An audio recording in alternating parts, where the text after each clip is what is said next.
Hey, welcome to the debut interview series. We're doing something new this time. Every month we have three professional storytellers who tell a brand new story, and that's going to happen on Sunday. But we like to know a little bit about those tellers, and I am so happy to report that all three of those tellers are on standby and ready to talk to you. Well, they'll talk a little bit about their work into story and their work into play. And honestly, we probably won't have enough time. But you can always bring them to your school, community, wherever, because they have plenty of stories and plenty of stories about storytelling. It is indeed a rich honor. All of them are from California, which is a great place of story, a rich place of story. And at the same time, we're on Facebook Live, so if you can hear us, you can give us a comment, and we may highlight it or a question that you might ask. But let me introduce the first teller. It is indeed a warm honor. This person's been telling stories at the dinner table at the age of 3, playing the saxophone at 8. Today, her table is the size of North America. USA Today said Karen's mesmerizing stories marry age-old values with rolling saxophones and amazing sound effects. You'll find the tunes, the taste, and tradition of Jewish people from Eastern Europe to the Santa Monica Pier. She tells multicultural, personal, family stories. That's what I've got on print. Let me tell you about this teller. This teller is an inviting teller. I once told her, and I'll just tell you, there were 2 CDs that I kept in my car. Hers was one of them at all times. Because I just wanted to listen to the mesmerizing effect of both her voice, her sound, the melody of her playing saxophone, and the times that she would tell without it. Because she's just that commanding. Ladies and gentlemen, let's bring on Karen Golden. Karen, it's great to see you. Great to see you, Kevin, and I'm so happy that you had my tape in your car and then became my CD. It did. And I was unhappy when my car didn't come with a CD player. So now it's got to be an MP3. But you got to have a Karen Golden in the car. Thank you. If not live. Well, Karen, we're trying this new interview technique. So I'm going to ask you a question I ask a lot of people.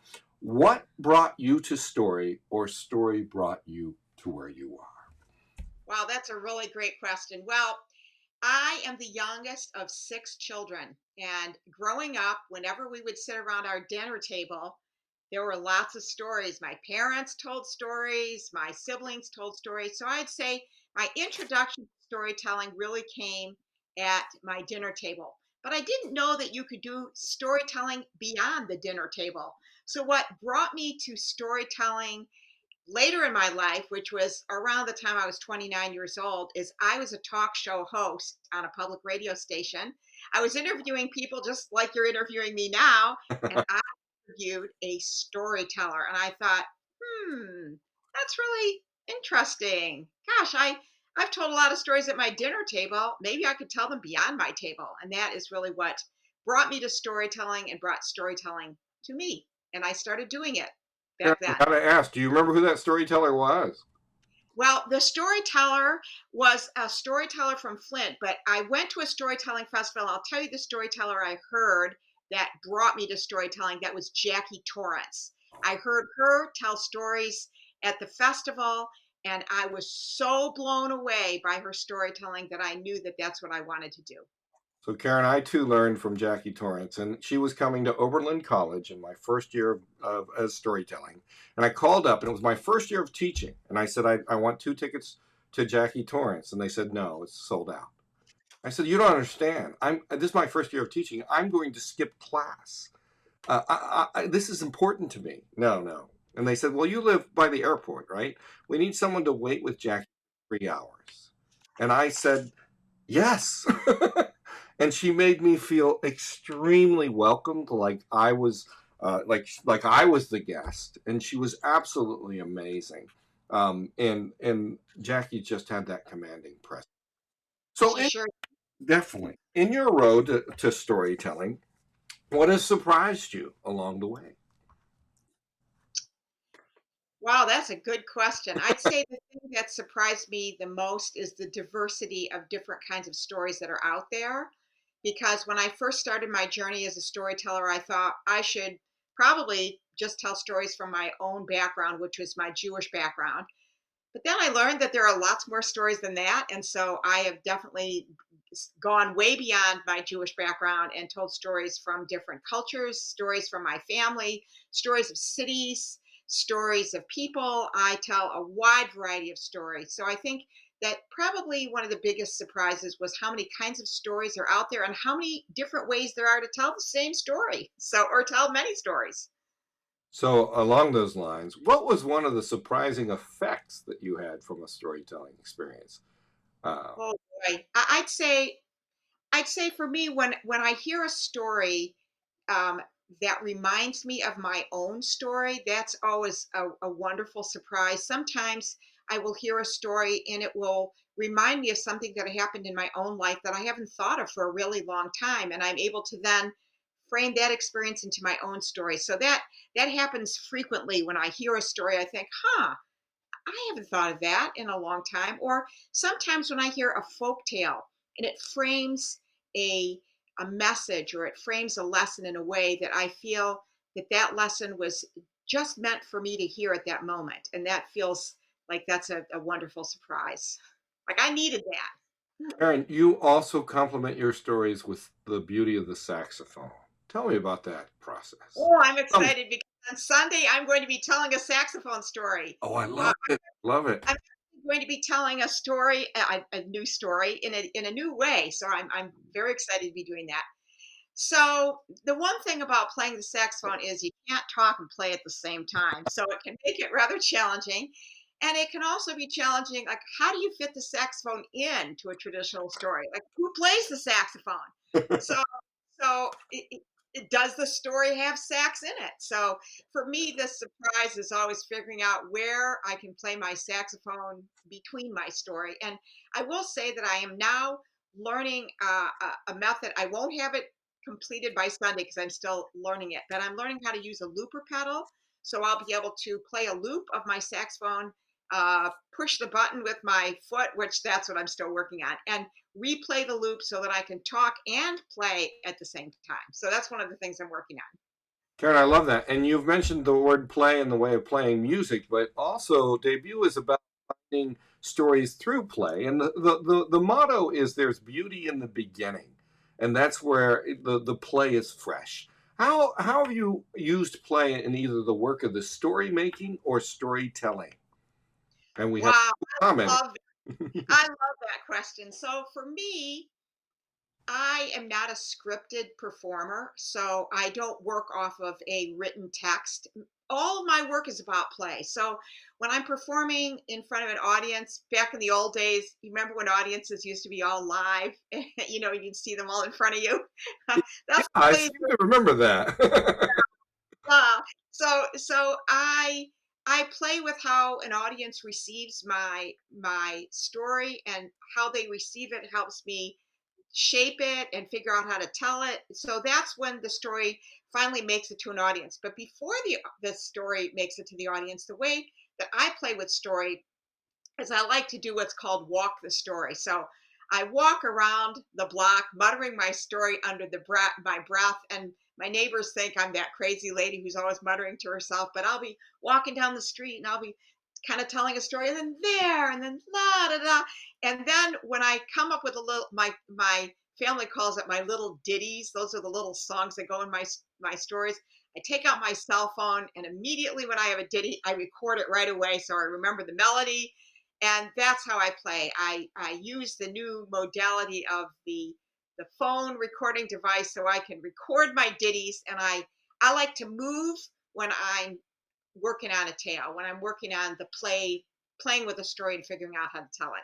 Then the audience helps me shape it for the next step. I love hearing about that. And, the whole idea is that you answer the pulse of play, you answer the response of play. I know that I too walk the story, or I call it word dance. I word dance the story. And Uh-huh. this little old man saw me talking to myself on the walk that I was doing. It happened day after day, and I stood in front of him. I said, "Look, I'm a storyteller. Let me tell you a story." He had his little dog, and I told the story, and he walked on the far end of the road. But the very next day I saw him, he sat him and the dog in front of me, and said, "Do you have another story for us today?" Yay! And that's what story does. And Now, go ahead. Kevin, the main thing is, how did the dog respond to your story?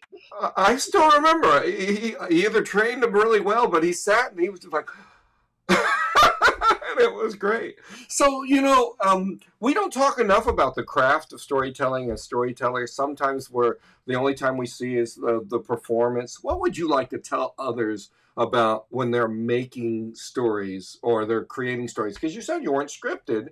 And, I'm a writer and you're a writer. But at the same time, I don't answer as the first pulse on the print. I answer walking the story, like you said. Okay, so this is what I'd like to say. There are no mistakes in telling a story. You cannot make a mistake. It is extremely freeing because whatever was meant to come out was meant to come out at that moment. And if you make what you might think of as a mistake, meaning you might have forgotten something, that's okay. You can just add it. Audiences are very forgiving. And that's what I'd like people to know about storytelling is that it's a process and it's a way of connecting with other people, or in your case, connecting with an animal, you know. But it's a way of making connection. You can't make a mistake when you're making connection because it's always in the moment, and that's what storytelling is. It's an art form that is in the moment. So whenever I'm teaching storytelling and my students might say, I'm so nervous, I might make a mistake, I'll say, no, you can't make a mistake when you tell a story because whatever comes out was meant to be. Great advice, and I know that people are paying attention. And my friend Anwar, who I haven't talked to for a while, it's great that he's listening. So if you have a question for Karen, we only have like a couple minutes with Karen before our next teller. Please ask, or you just want to give a thumbs up. That's fine. I see them coming, so that's great to see. Karen, what's your challenges as a storyteller outside of debut? Some people would say. I'd say one of my challenges is finding stories that resonate with me in terms of if I'm finding like traditional stories, finding stories that really resonate deeply with me. I'd say another challenge is honing the story to a point where what I feel inside comes out in my words, and I feel that it's shaped enough for my listener to understand how it how it reaches me deeply because I don't like to tell a story and end the story with and the moral of the story was or this is what you ought to get from that story. I don't ever do that. I like the telling of the story itself to hold the message in a way that's clear but not hammering you over the head with it. So for me, probably the hardest thing is figuring out how do I do that in a way that I can get. Oh, I don't know how to say this exactly. I'm without words right now, but get away from being didactic, but rather have it be in the flow of the art. So have the story come through an artistic way that leaves the message that I feel because when I either hear a story or I resonate with a story, I think, oh, that really hits me deeply. But I want to make sure that my audience can feel that. So I'd say that's probably the and, hardest shaping the story to that place. and Karen, working for that to be the impactful moment, the moment that matters, is extremely important. Aesop himself never put morals at the end of his story. His editor did because they didn't think they would get it. But stories can bring home more than one message. Yep. And you're right. If we're crafting it in a way, then and we have that care to say, this is what I want to leave home. I want stories bring us home and they bring us out other places, and that's great. Because some people say, oh, I just got to memorize this. I got to do this. But you're looking at how's it going to affect, and that's a good component for play. Anything you want to leave us with? I want to talk more, and I'm just going to do it anyway. But and we're going to bring you back when all the tellers come. But any messages you want to leave us with? And we're so excited to have you on debut coming up on Sunday, 2 o'clock Eastern Standard.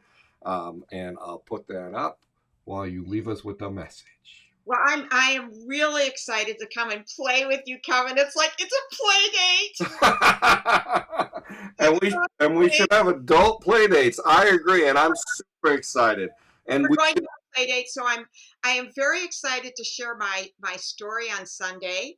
I'm not going to tell you what it is because it'll be a surprise, but I'm very excited about it because it's actually going to be the opening of a new show that I'm working on that will, and it's all in process, but this story opened a door to a whole plethora of other stories that I'm going to be forming and shaping into a new longer piece, a longer work. So this story will open the door to that, and I can't wait to play on Sunday and figure out new ways of seeing this story and new ways of playing in it.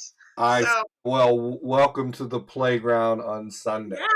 yeah. And we're hearing from Anwar, who is saying he likes the idea of making connections. To what extent do you think stories can connect different generations or nations? I'll leave that to you. Ooh. Oh, I like that because one of the things that I've done since the pandemic is I have Zoom shows all over the world. I've performed hundreds of times at schools in lots and lots of different countries. Prior to the pandemic, I did a lot of international travel as a storyteller, but during the pandemic, all of that has been on Zoom. I've made amazing connections through story with children and adults in China, in South Korea, in South America, in Africa, in India. I mean, I could go on and on and on, but I think story is an incredible way of making bridges between nations, between generations. I've also Zoomed a lot of shows to people of all ages. Uh, Before that, I performed live for people of all ages, but storytelling is something that bridges all people everywhere. And that's one of the beauties of this art is that it is ageless. It's ageless and it's borderless. And that's the thing that's really amazing about it.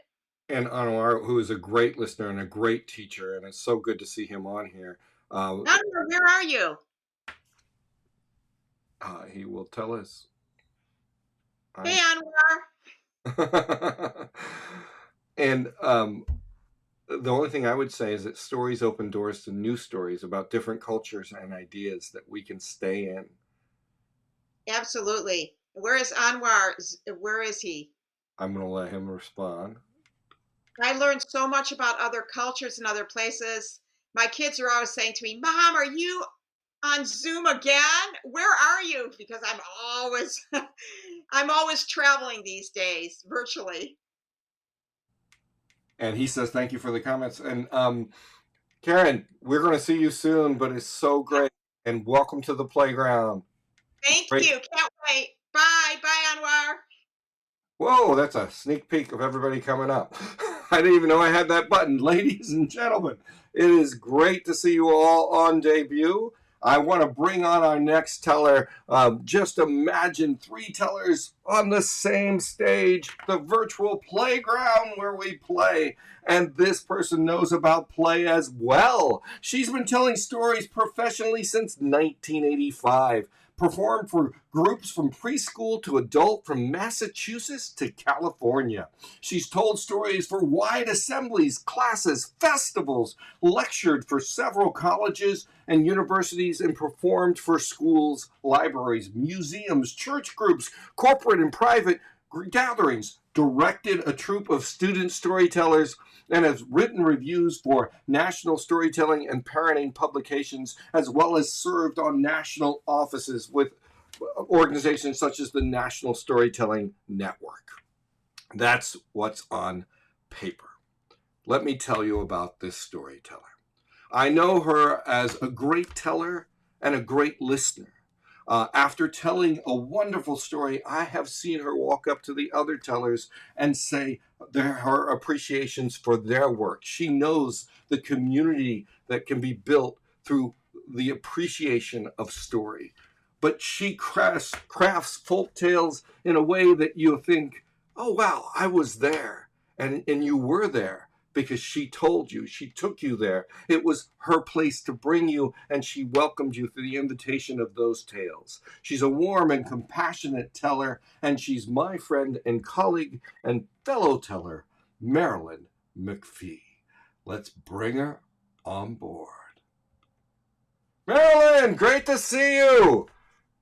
Hi, Kevin. It's It's great to been be seen. it's been a little while. It has been. um, It has but been. I But nice of you to come to California to be with Karen and Roopa and me. and it Bringing you back to California, to the good weather, to the sunshine, to the happy places that we have here. I miss my days in California, and part of it is because of the people and the tellers like yourself. But I bring a little California here in Ohio. Okay. I was just saying that Yosemite is probably the most beautiful place on the earth, and I always loved going there, and even going to the Mariposa Storytelling Festival as well.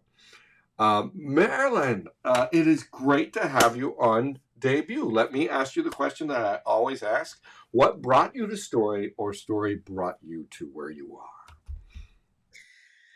That's a great question. I feel like in a lot of ways, storytelling is in my DNA. When I think back on my family, which is really, really important to me, my one grandmother, my mother's mother, majored in college in elocution, if Oh, you can imagine that. If you can, I don't think they actually offer that as a major these days, but that was her major. And my father's mother, she was a poet and often gave readings of her poetry and other people's poetry. So I did grow up hearing these really strong and powerful and influential women, influential in my family and in my life, telling stories. So when I got to college, I actually started college as a chem major. Yeah, that lasted about one semester until I figured out, speaking of play, that there were things that were more fun to me than chemistry was. And so I majored in English. But um, then of course I got married and I had children just like that. And one year when my oldest two children were 3 and 4, I thought, boy, do I need a break, and boy, do they need somebody else to teach them besides me. So I signed them up for a preschool. And the one that was closest to me and that I could afford was parent participation. So I signed them up, and they were very serious about the parent participation part. They handed me a 3-page list of all the things that you could do, and you had to choose one of them. That was your job as a parent who was in this parent participation. And the first thing on the list I'll never forget was to clean the bathrooms once a week. And I thought, no, no, no, no, no, no. I do that. I'm not doing that for a preschool for sure. And then the next thing was to sand down the wooden playground equipment and repaint it. And that didn't sound appealing either. And I don't sew very well. So making curtains for one of the rooms was not interesting to me either. And I thought, oh, I am in big trouble. These are not the things that I want in my life. I want a kind of a break here. That's the reason I'm signing these children up. And then on the third page, it said, tell stories every week. I thought, I could do that. And so I did, and I liked it a lot. And so every semester when I signed my children up, I'd make sure to come early so that I could sign myself up for telling stories rather than cleaning bathrooms. And so that's what brought me into storytelling outside of my own family circle, my own personal circle. And then after a year or so, somebody said, oh, the story person at the library that does preschool storytelling, she's moving. And we thought you'd be interested. And I said, yes, I would. So I started telling stories at the library. I thought I would do that for the rest of my life, actually.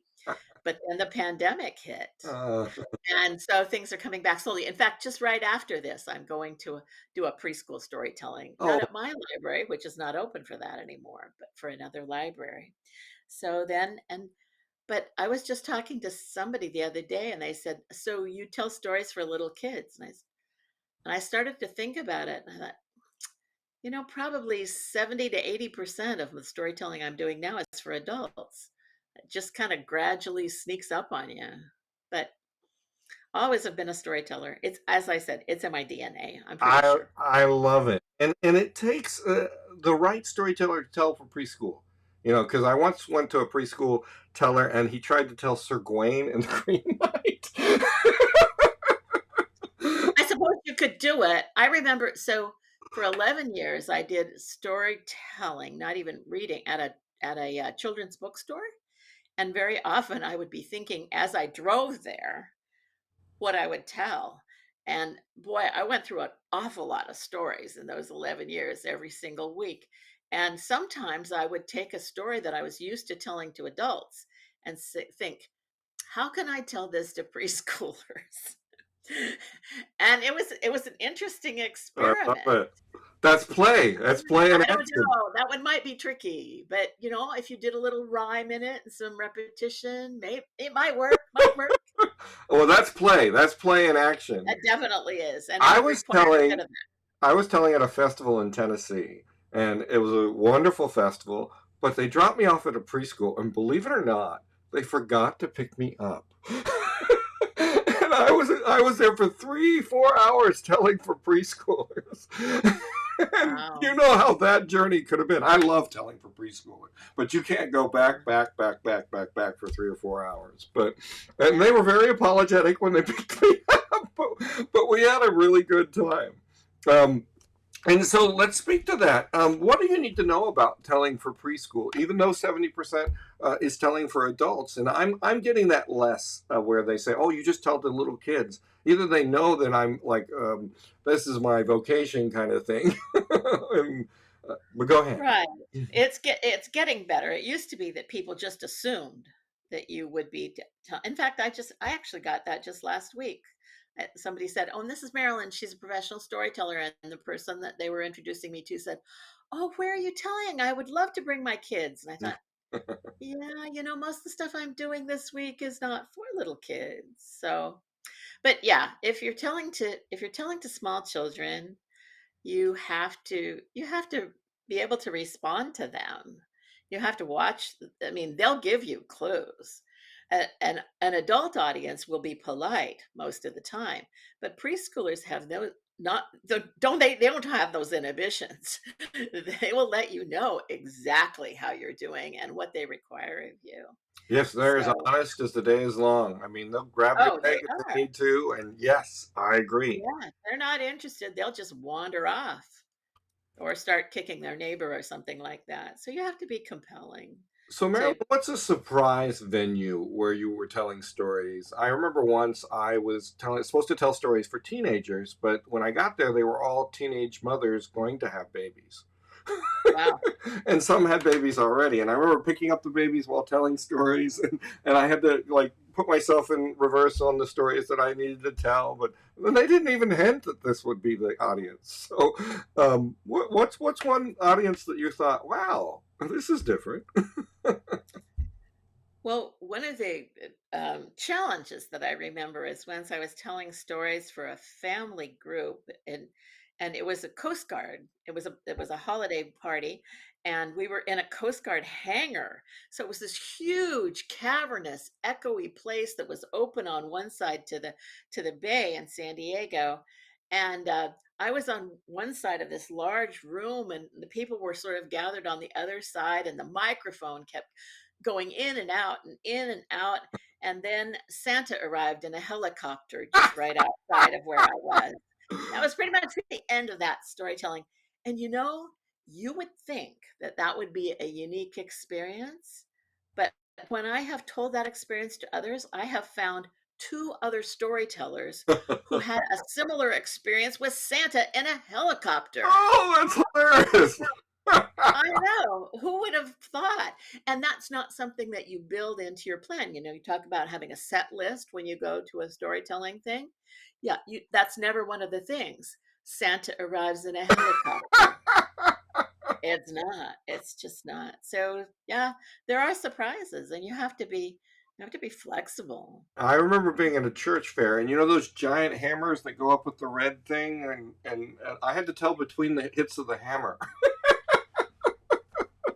I remember once telling stories in a school. It was a part of a residency, and they had an inflatable planetarium thing that would only hold about 10 kids, and you had to sort of crawl in, and I was telling star stories to this small group of kids, and then they had a fire drill, and we all had to crawl out of that inflatable planetarium in the middle of a story. There are crazy disasters for sure. So, Marilyn, since your journeys of 1985, what would you give advice for those entering the storytelling profession? What do they need to do to just really know how the craft? Well, your expectations, of course, you have to remember, as sometimes people have said, oh, as a professional storyteller, you can make tens of dollars. So you're probably not going to be buying that big mansion that's going to cost millions and millions if you're relying specifically on storytelling income. Though a, a sustainable income is definitely possible if you apply yourself. I would say that the most important thing for anybody who's wanting to become a storyteller, either professionally or as an amateur storyteller, or really anybody who just wants to incorporate storytelling into their lives, is see as many storytellers, listen to as many stories, immerse yourself in as much storytelling as you can. And there's so much out there these days. It's not hard to find something to jump into pretty much every hour of the day. My day today actually was a good example of that. So I was up at 2:30 in the morning to tell a story in Australia, and then back to bed for an hour or so because really 2:30, that's crazy. And then up again at 6 to listen to some stories in Ireland. And here I am now, and then I'm going to a live in-person thing right after this. So Well, we saw. there's storytelling pretty much every hour of every day somewhere. And if you jump right in and listen to those stories, boy, it's an education. So we have a question here. How have the experience? Oh, sorry. How have you ever had the experience to alter your story because you felt you started to lose your audience? Oh, yes, of course. You see, you see the kids start to wiggle, or you see the adults kind of, checking their phones and their eyes glazing over. And then I think most of the time, what you need to be watching them to see what it is that they would want.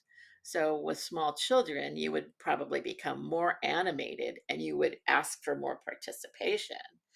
But yes, you would definitely alter the story. Sometimes, of course, one of the things that is important for any performer to know is what your time frame is. So you know that this is true at a school, for example. If the bell rings for lunch, your story is over. So I mean, no Yeah. matter how compelling it is, that bell rings and those kids are gone. Well, every now and again, not, but mostly. So you have to be really aware of that. A lot of times when I'll go to something, especially if there are many storytellers on the program or many parts of the program, I'll ask, when do you expect me to be done? Because you want to adapt your story to that time frame. And sometimes that means being fairly creative with how you tell your story. Yeah, and I once heard that a professional storyteller will say, I can tell a story the same story that will last from 4 minutes to 40. And it's It's true. the way that you craft. It really is. And you look like you just said. What does the audience need? Not what do I want to tell. What do the audience need to make that impact? Which is why storytelling is better in so many ways than story reading or than recitation. Because with story reading or with recitation, you're committed to those words, that number of pages, that amount of time, and that may not fit your audience and it may not fit your time frame. And so storytelling is really just flexible in that way. And that's one of the beauties of storytelling. And for me at least, it has more immediacy sometimes. A story reader can be really, really good and commanding, but it takes work to get there. And same for a storyteller. The crafts are the crafts. With the limited time we have, how is play in your work? How do you use play? You use You know, you play with a story as much as you can, right? You get a story and maybe you've heard it from someone else. Chances are pretty good that you've read it in a book or something like that. And then you think, how can how can I work with this that makes it more interesting for me, that will appeal to the people that are going to be listening to me? Could I take a different point of view? Could I, throw in some participation? Could I could I do it in a could I twist the ending so that it's a surprise? So you just play with that, I think, and that works. The way you do that is orally. You play with it orally. Karen talked about walking. I guess I'm lazier than Karen. I often work on stories when I'm driving. And so you do look kind of crazy if anybody looks over at you as you're sort of gesturing and talking. But these days they think you're probably singing along to the music or something like that. But just working with the possibilities. Storytelling is all about possibilities and play. I so appreciate what you're saying, and it has to be the oral tradition, because sometimes in schools we artificialize that we have to write the ideas first before we even talk them out, or sometimes we never talk them out.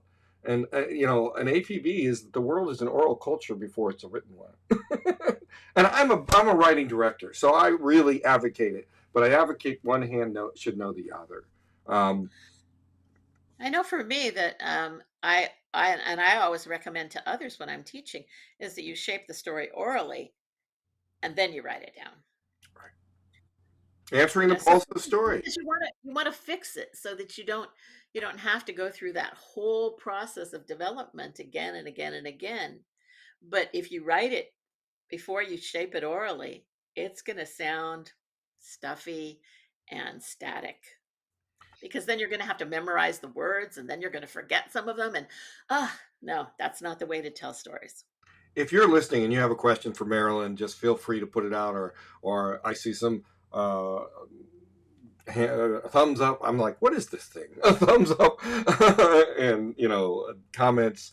Feel free to do that. But the last thing I would say, hey, tease us a little bit on what you might tell for debut.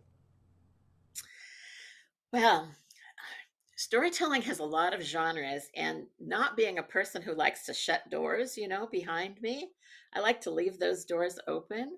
So I've been exploring some personal storytelling and would like to do more of that. But the story that I'm planning to talk about for debut is a fairy tale retelling. Oh, I love it.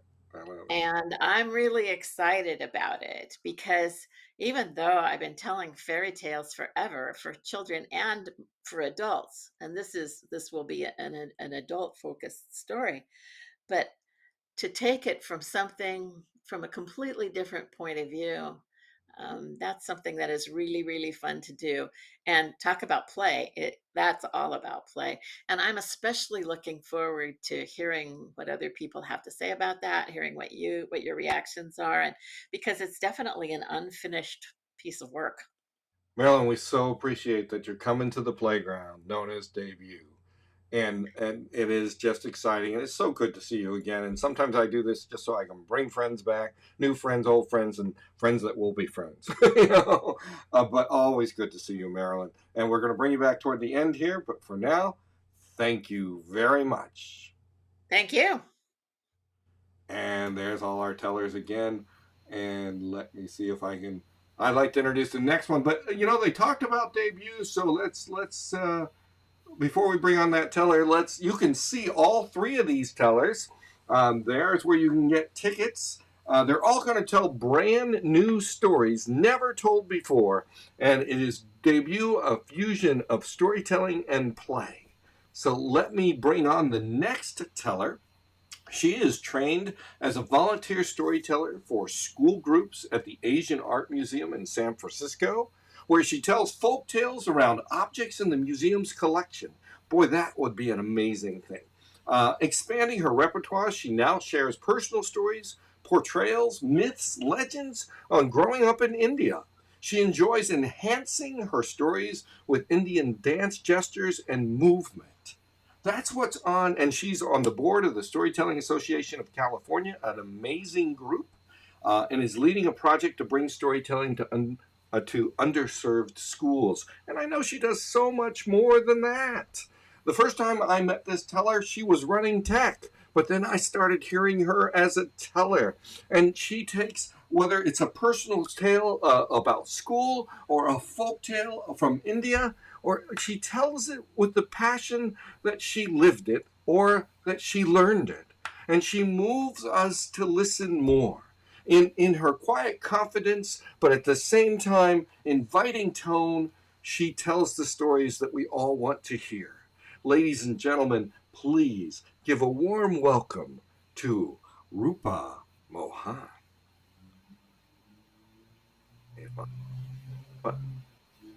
Roopa, Hello, great to see you.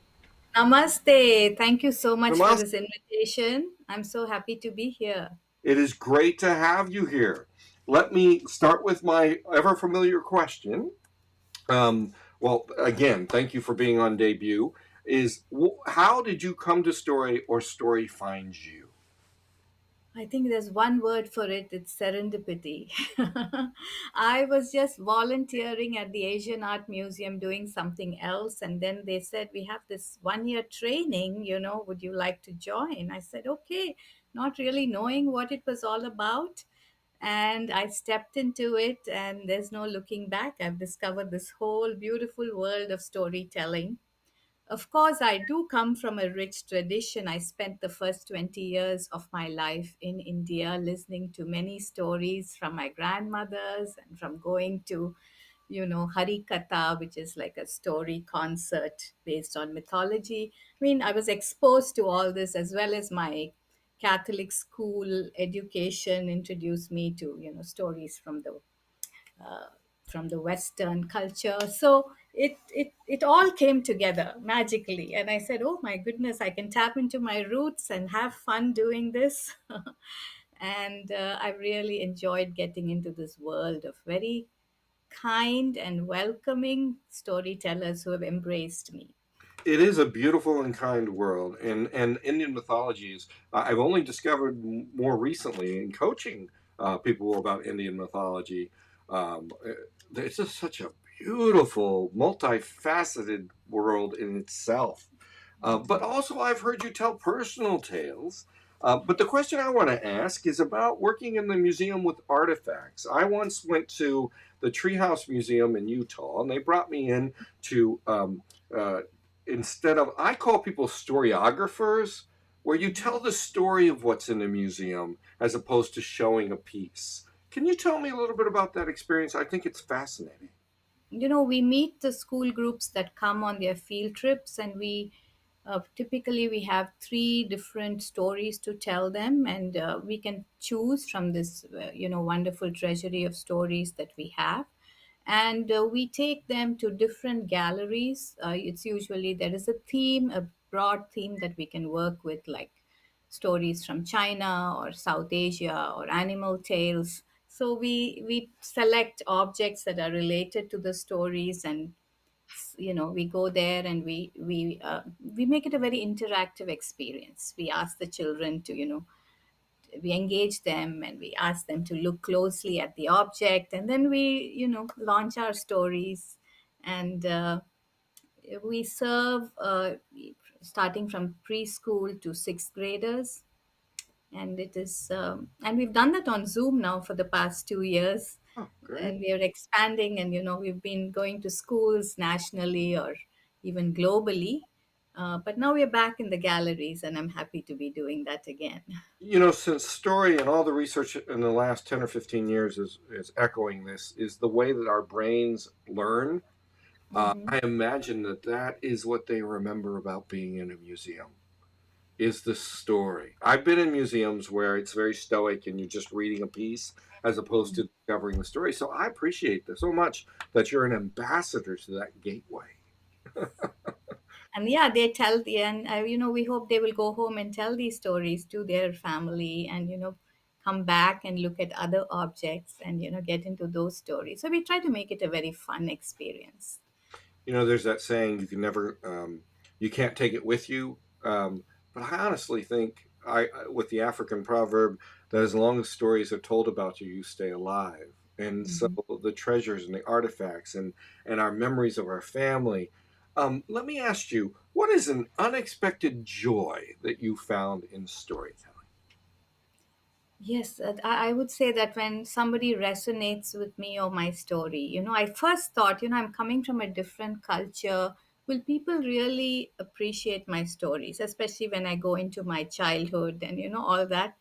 Will it be something very, something that they can relate to? And I was pleasantly surprised when I start talking about my Catholic school days, and then somebody would chat and say, yes, I too went to a Catholic school, and in Ireland. And then when I talk about my grandmothers, and they said, yeah, our grandmothers also, kind of well like this. And I said, wow, this is like a universal theme, and people can relate to it regardless of which culture you come from. I always say that a good storyteller is one that arrives an hour early and leaves an hour late if they can, because story begats story. When you get there, you're learning what stories you should tell because you're listening to the audience that's coming to. Mhm. And then afterwards, that person comes up to you and says, like the U.S. veteran said to me, that story was good, but we didn't have M1 rifles. And I'm Mhm. like, oh, wow, but I learned the shaping and making of the story after the story. So, Right. what's a moment in storytelling so far that you're like, wow, this makes me want to do this more? Hmm. I think actually that moment happened very recently on Saturday, Oh, because I have not really told on stage, to be honest with you. I haven't really been at any of these festivals, and the one festival I went to was at Fremont, the last NSN festival, where I was part of the audience, and I didn't even have the courage to enter the slam then. So on Saturday, I went, and at our California storytelling festival, I signed up for the open mic, and I was actually on stage and in the spotlight. So that was my big moment, and when I did that, I felt really happy. I said, okay, I could do this as well. I don't have to be in a Zoom box all the time. you know, I returned last week on the stage, and I was like, I have a body. What are you? Oh, no, what's going on? So, how was that experience? It was thrilling. I went back to my comfort zone. I told a story from our Hindu mythology, and it was well received. And I felt so happy, though it was just 5 minutes. I felt okay, I can do this, because way back in school, I used to be in, theater, and I played Jane Bennett, and but it's been a long, long time ago, So I feel okay, I could do it now, even so, even today. You that know, was really thrilling. whole worlds have been changed in 5 minutes, so I never minimize the time on the stage. Um, Right. what are your challenges now? Where do you want to take? Like, you're now getting out and telling on some stages. What's your next goals? I would like to do more, live performances or storytelling, and I am getting a few opportunities from libraries, and so that would be something I'd like to work on, and use my gestures and my movement. It's going to be a little different from doing it on Zoom, so I have to make use of the stage and create a rapport. So yeah, I am looking forward to that. But one of the reasons for debut is that we don't get enough feedback as storytellers. How do you Mhm. find? How do you seek out feedback on your stories, or do you?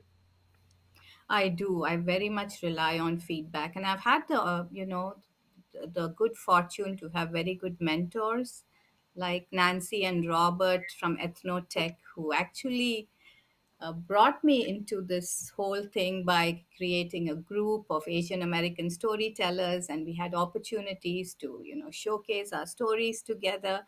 So I always look for feedback from them and from my peers in that group, and also my Asian American, Asian Art Museum friends who come and support me, and they are very, very good about giving me feedback, and looking out for me. So I'm really blessed. And of course, my family, my husband and my children, and even my mom from India. She she tunes in, and then she gives me feedback. And we need that. Sometimes we only see storytelling on the stage, and we don't realize how much we need to bounce ideas, and even at the beginning stages play with ideas. And that's part of the reason for debut, because for that year and a half I was looking for a storytelling guild. It was a lonely listening to cassettes. Elizabeth Ellis is amazing listening to a tape, or Donald Davis, or Folk Tellers, or Jackie Torrance, like we'd mentioned. But there's nothing like saying to someone, will you listen to me, and what do I need to work on, and where did this take you? Because storytelling is a connected art. The tale, the teller, and the listener are essential. um, Yes. how does play factor in your work, Rupa? Yeah, for me, I do not script or memorize my stories. I just don't, I'm not able to do that. And I just work off some bullet points. And when I have an idea, I usually record it like a voice memo or something, because it usually comes late at night. So I would like to work off that, and I like to keep keep playing with it, and even recording myself on my iPad, and watching that and seeing where I can incorporate my gestures, and a little bit of song maybe. I really, I it's still like an open slate for me. I just like to enhance it every time every time I get a chance. So that really appeals to me, and I look up to people who have their stories perfectly down and who will never stumble.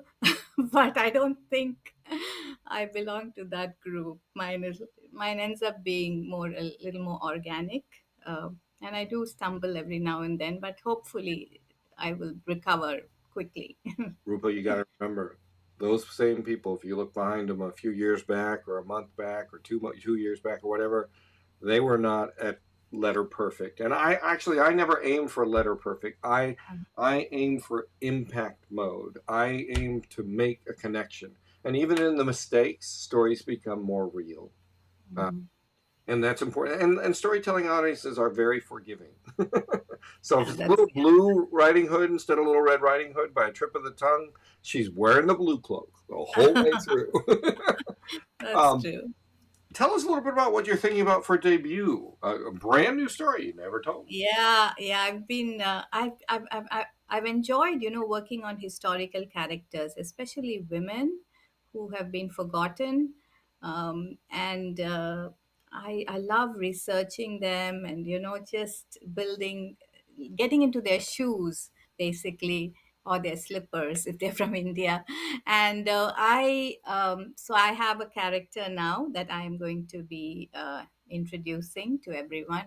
I don't think too many people have heard of her, and but I think it's very timely because of the war. And in fact, I would also be telling her story next at the Ukraine fundraiser that Asian American tellers in Unity are putting together on the 28th. So this is a perfect time for me to debut her on Sunday. Excellent. We invite people to go to that as well. And how would they find out more about that? I will post it on Facebook, but it's also there on Ethnotech's Facebook page. Ethnotech, that is Nancy and Robert's And they do com- great, com- great work. And we'll put it in the Facebook comment section as well. If you're Okay. listening to Rupa and you have a question or a comment, I see hearts, I see thumbs up, and just to let us know. But Rupa, I'd like you to just tell us where you see your next challenge in storytelling, and where you see your next promise in storytelling. Mm. I've been exploring different genres, and I tried, like a scary story, and kind of failed.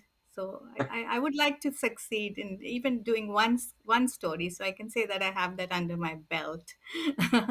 And what was the other question? What is your most promise? What is the promise of storytelling that you're looking? Yeah, I am actually currently a Chautauqua scholar and working on this year-long project to develop a historical character.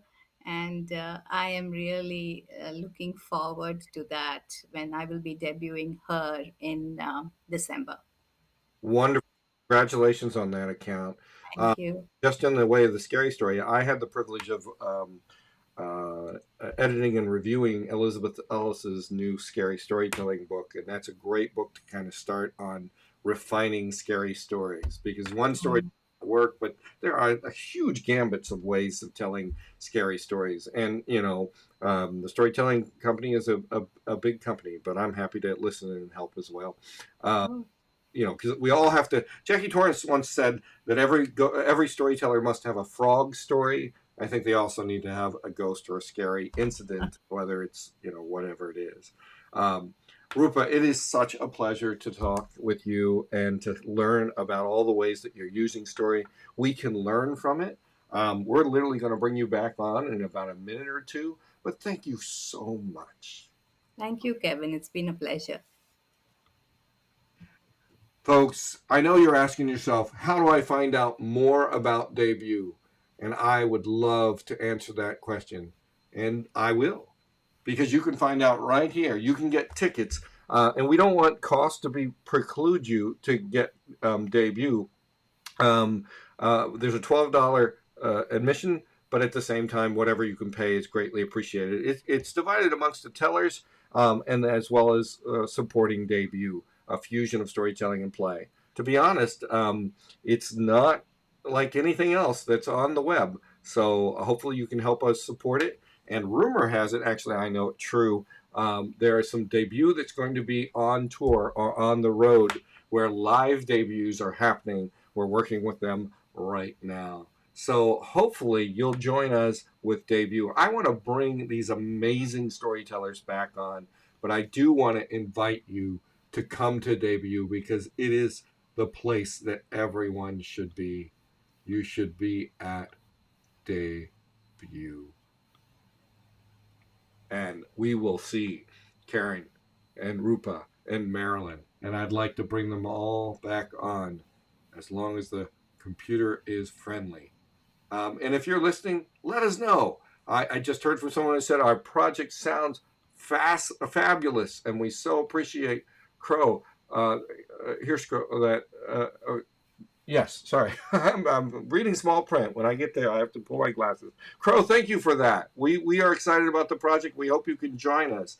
And Karen and Roopa and bringing Marilyn on.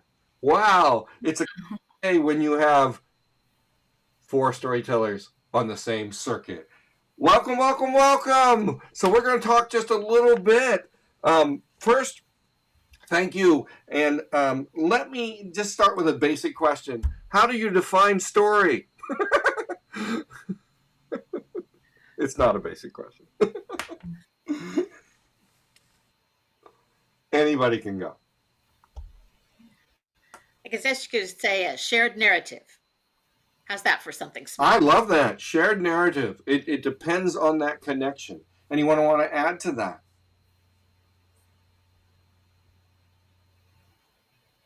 See, it's not often you get storytellers quiet. Anwar said, thank you for the great show. Hey, Anwar, it's always great to hear from you. I hope we can hear from you more often, my friend. All right, let me go to this. What is listener? Oh, I was going to add a little bit to what is story. Please, Karen, please. A shared narrative usually with a problem and a solution of some sort, or a resolution, not necessarily a solution, but a resolution. And I would add an attempt to. It doesn't always have to be resolved, does it, Karen? No, an attempt to resolve a challenge, I guess. Jerome Bruner, a sociologist, said trouble is the engine of narrative. And we shouldn't think about character, we should think about trouble with character. Because it's how we instigate it that makes stories more real and more inviting. The fact that 3 pigs go to see a wolf, or a wolf sees 3 pigs, is boring. But if 1 pig knows karate, it's a different story. Uh, Yeah, I would say stories. A story is like the life force because it all started with the origin story in every single culture, right? Definitely. We all start with the beginning and the origin story. And we also need to think about our own stories that we carry with us. Like my grandmother used to tell me the stories from the lines on my hands. And so I do an exercise where I tell, actually, I shouldn't say this on Facebook Live, but I can read poems, which is fine. But you can also tell stories just by, I won't, for my shy students, I'd have them start with the bottom line of their hand and not even look at anyone, but tell the story of their life. But anytime there was a break in the line, they'd have to tell something new, a troublesome thing, or something else added to their life until and you'd be amazed at what would happen. Oh, that's fascinating. Yeah. um, well, let's go from there. How do you all get people to tell stories or invite them to do? Well, as you said, stories beget stories. You tell someone a story, and they can hardly wait to tell you a story back. It's something that just automatically happens. If and you tell a story, it'll remind them of the story. and you have to create the space for that to happen. There are so many kids that say, "Oh, I didn't know if I could come up afterwards and talk to them." Or an adult, the biggest speaker in the world is always left alone at the luncheon because nobody feels like they can speak to them. I remember a real famous fantasy author. I asked her to send me a story, and she emailed me and she said, "You were the only one that would talk to me." And she's a Harvard scholar that's writing fantasy books and beautiful things. And everybody was denied that opportunity because they were intimidating. And there was nothing intimidating except the color of her hair, maybe. But I didn't bother me. That invited me more. So, how else do people get people to that story space? I think creating a safe space, as Marilyn was mentioning, is really important. That there's you get people to tell story. Story begets story. I totally agree with that. There needs to be though a space with listeners because if a person is not a good listener or there isn't a gathering of listeners, it's not as welcoming for a person to tell a story. So a safe space with a welcoming audience of listeners. And we're in a day and age that some people feel like they can't tell this story because they're not safe. And we need to be ambassadors for all voices. We really need to. And story is a way of learning how people live and cultures and represent. Not to get too political, but at the same time, story is a way of remembering who people are. Yeah. And I think there is, we have to embrace the diversity around us. Sometimes there are communities that don't have the space to tell their stories. So, my mission with the California Storytelling Association has been to embrace and honor that diversity and give people voices.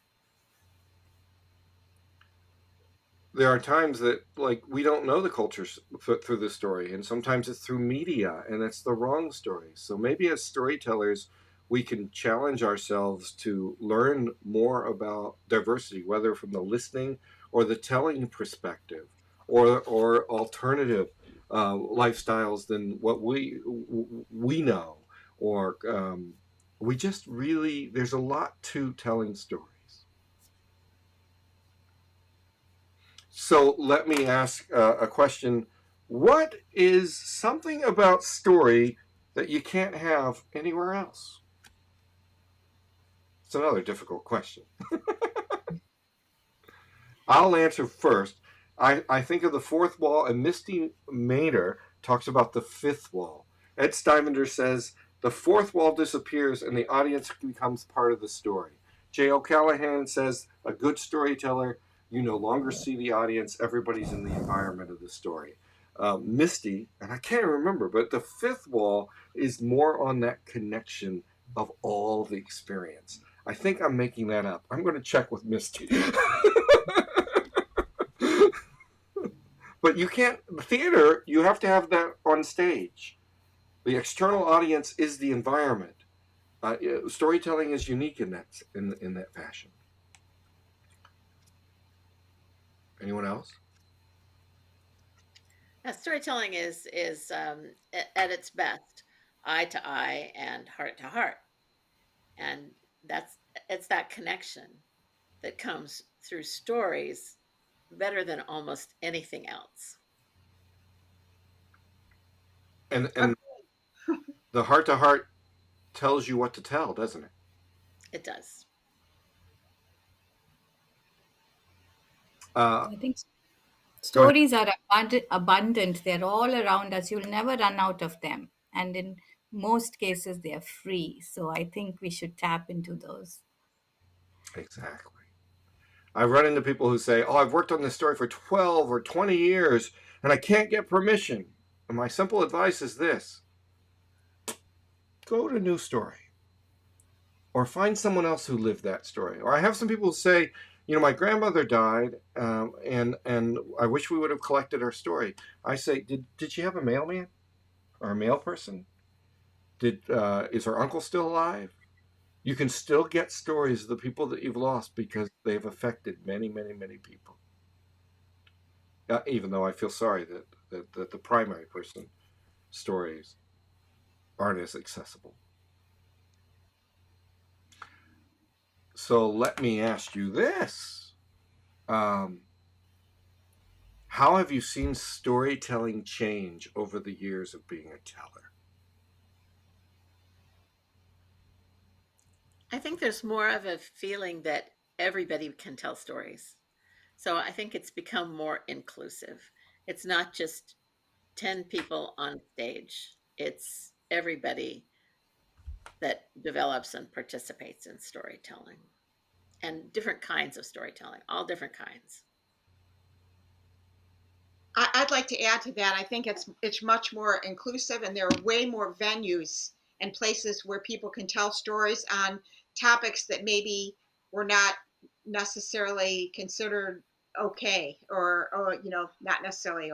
There weren't designated places people could tell body stories, or stories about loss, or stories about grieving, or stories on a variety of different topics that would be a gathering of people who share those experiences, or want to share those kinds of stories. I think there's a lot more opportunity now. I think because of this virtual storytelling, that everybody is now, we're able to meet people from all over the world, and it's become one large family, which is one of the good things that came out of the pandemic. And it's been a fascinating for me to connect with people from all over. And I would only add that we're seeing more purpose for story beyond performance. Performance is a beautiful way of moving through story. People are using story like David Hutchins, and people are using story like Pixar, who has a storytelling code. Whether you're a janitor or whether you are an animator, they use the same storytelling code. And people are using story for mediation and for grief counseling, and that. But I also want to put a caveat that story is a practiced art. Like anything, you get better when you learn and practice it, when you listen to other people, when you play. So, one last question. Why should people come to debut this Sunday? Because they'll feel like they're part of something that is living and vibrant and is happening right before their eyes. I'm drawn to that whole thing, and I think that it will appeal to lots of people. People will be able to go behind the scenes and see what makes all three of us tick in terms of our storytelling process, and they'll also be able to observe you in action as the playmaster, helping all of us move forward on our journeys through our stories in a way that's unique, because usually this is the part of the storytelling process that people don't see, how we shape our stories. They only see it when it's done, and my story's not done. I don't know about you ladies, but mine is not done. So I I want to play with it and figure out other ways of shaping it.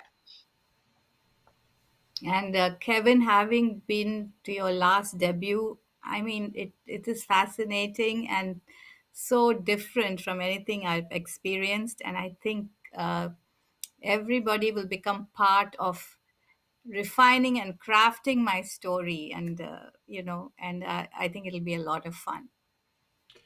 And I would say it's because they're going to see a brand new story by all of you talented tellers, and that we'll be engaged in the process. And it is an honor to play and practice with all of you.